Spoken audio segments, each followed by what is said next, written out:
galera, aqui quem fala é o Rafa e hoje nós vamos fazer o desafio da MLG.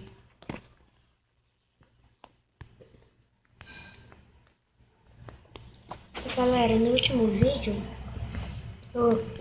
foi no vídeo que a mulher que morava no porta-malas e o policial ladrão.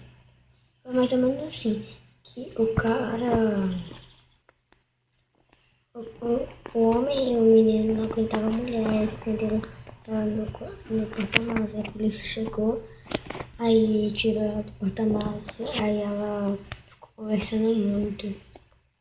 Aí ele colocou ela de novo no porta-malas. Eu sei que comigo falando não é engraçado, mas quando vocês forem ver, vai ser legal. Aí passa.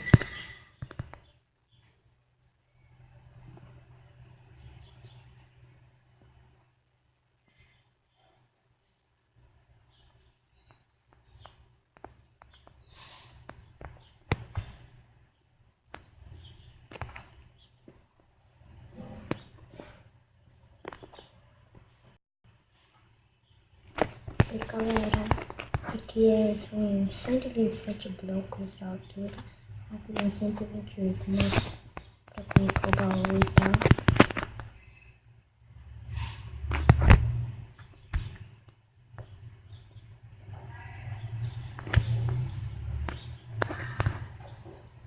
Peraí, galera.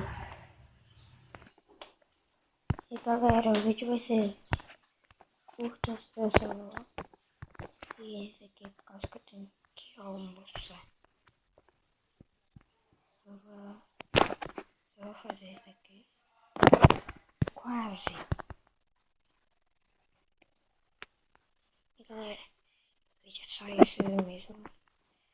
E foi, tchau.